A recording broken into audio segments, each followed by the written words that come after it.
Como ya es costumbre, me da mucho gusto saludar y dar la bienvenida en este espacio informativo a quien es amigo de las noticias Tampico. Me refiero al químico Sergio Salazar Lozano, director ejecutivo de Grupo Lister. Químico, un gusto saludarlo. No, gracias Paco, igualmente, pues aquí con el placer de que me reciban, como lo hacen. Al contrario.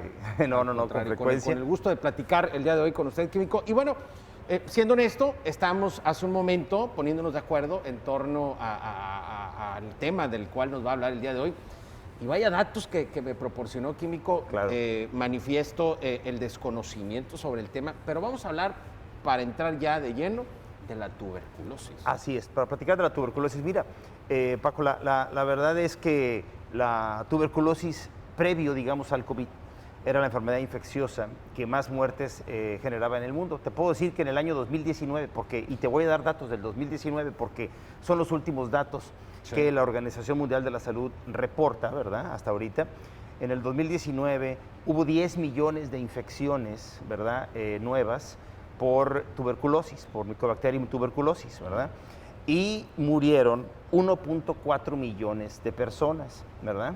Entonces, esto nos da una idea, ¿verdad?, de la magnitud del 10 problema. 10 millones de infecciones por 1.4 millones de muertes. 1.4 millones de muertes. 14% la tasa de letalidad. Casi. Bueno, aquí el asunto es el siguiente con la tuberculosis. El asunto es, una persona si se infecta, digamos, el día de hoy, puede vivir muchos años con la tuberculosis. De hecho, un dato interesante de tuberculosis es que de esos 10 millones de contagios, la vasta mayoría no va a desarrollar nunca clínicamente la enfermedad, no va a desarrollar tuberculosis.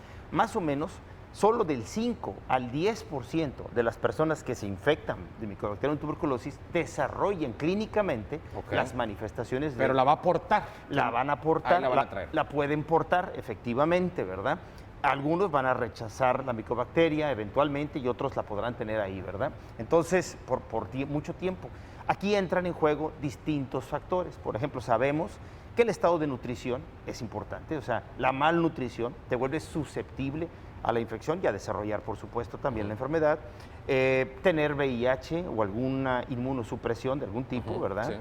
Sí. La diabetes también te vuelve susceptible. Las personas que son fumadores o el alcoholismo, ¿sí?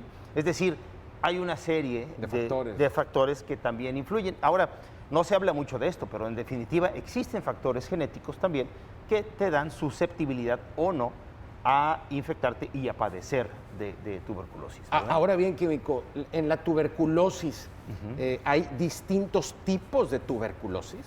Bueno, ¿es una sí. sola? Mira, sí existen distintos tipos. Esta bacteria tiene la capacidad realmente de instalarse en muchos tejidos del cuerpo, en muchos órganos, en muchos sitios, ¿no? Habitualmente, digamos que la tuberculosis más común y es la tuberculosis pulmonar, ¿verdad? Pero también existe la tuberculosis extrapulmonar, que la verdad pudiera estar localizada en muchos sitios. Mira, te puedo decir, y este es tal vez un hecho que es conocido en la comunidad médica, pero tal vez no tanto en la comunidad general, y bueno, por lo tanto lo voy a compartir rápidamente aquí. En las momias que datan de alrededor de 2500 años antes de Cristo, se ha encontrado, por ejemplo, rastros de enfermedad tuberculosa en las vértebras que encontramos en las momias, por ejemplo, ¿no? Y entonces los se ha encontrado ahí. En los pulmones se ha podido aislar el material genético, el DNA de Mycobacterium tuberculosis, de este tipo de momias, o incluso en restos en otras partes del mundo, ¿verdad? Como en Perú y en otros sitios, ¿no? Entonces, aquí nos damos cuenta que esta es una enfermedad que nos ha acompañado realmente, pues toda la vida, por decirlo de algún modo, ¿no? Y que es muy común. De hecho, otro dato adicional que es impactante es que una cuarta parte de la población mundial está infectada con Mycobacterium tuberculosis. ¿Actualmente? Actualmente, una cuarta parte, 2.000 millones. Elevadísima la cifra. 2.000 millones de personas aproximadamente en este momento, se estima, están infectados por Mycobacterium tuberculosis. No tienen el desarrollo clínico, ya platicamos. Algunos no están, la inmensa mayoría ni enterado está. Claro, y existen tratamientos, que esto es obviamente muy afortunado para nosotros en nuestra época. Y bueno, esto porque sin tratamiento, por ejemplo, anteriormente cuando sí podíamos detectar, por ejemplo, la micobacteria en esputo, ¿sí? Donde nos hablaba de una infección de tuberculosis pulmonar, el 70% previo al tratamiento de estas personas en los próximos 10 años morían, ¿verdad? Y cuando no le encontrábamos en esputo, pero lo podíamos cultivar sin tratamiento, el 20% moría a los 10 años también. Me llamaba la atención hace un momento algo que me comentaba, del hecho de que pueden registrarse incluso cepas muy resistentes de tuberculosis. Exacto. Fíjate que una de las cosas que ocurrieron es que una vez que se empezaron a desarrollar tratamientos efectivos contra el Mycobacterium tuberculosis, estos se empezaron a aplicar sobre todo en poblaciones vulnerables, claro, porque aquí la pobreza es un factor importante, ¿no? Sí. Entonces, la gente que no tenía casa, que dormía por ejemplo, los parques en los Estados Unidos y en otros países, desarrollaron programas en donde se les daba tratamiento gratuito en hospitales. Y entonces estas personas acudían. El problema es que los tratamientos para Mycobacterium tuberculosis son largos, se requieren de al menos 6 meses para que el tratamiento funcione. Y la gente se siente bien a los 3, 4 meses muchas veces y lo deja, porque como ya se sentían bien, claro, dejaban de ir al tratamiento. Entonces, meses más tarde regresaban. Y entonces el no completar el tratamiento fue generando resistencia en el Mycobacterium. Y entonces hoy existen, pues Mycobacterium tuberculosis, que es, por ejemplo, multidrogo resistente. Hay una definición precisa para cada una de estas clasificaciones, pero digamos multidrogo resistente, extremadamente resistente y totalmente resistente. Esta última clasificación preocupa en demasía, porque quiere decir que en la actualidad no existe tratamiento que pueda eliminar esta infección. ¿Ustedes lo detectan eso, químico? Nosotros detectamos esto. Nosotros detectamos la resistencia a 6 tratamientos que se pueden dar. Lo hacemos molecularmente. Sí. En nuestro departamento de diagnóstico molecular ya tenemos como 8 años que implementamos este estudio, en donde identificamos Mycobacterium tuberculosis.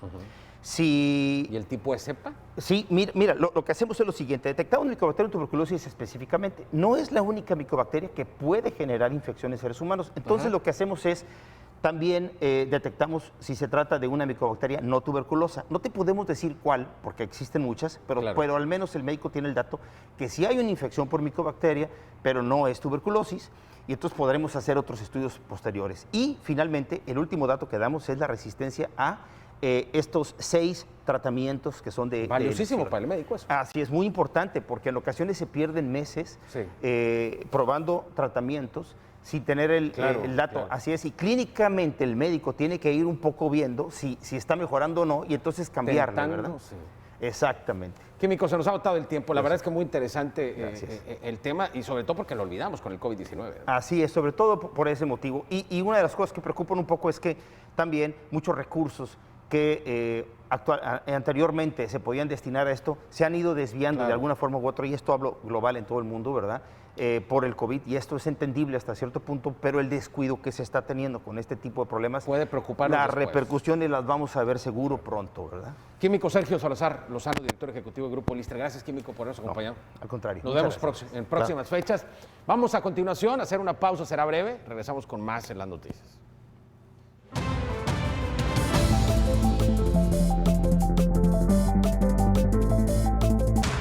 Estás viendo Las Noticias Tampico con Francisco Alemán.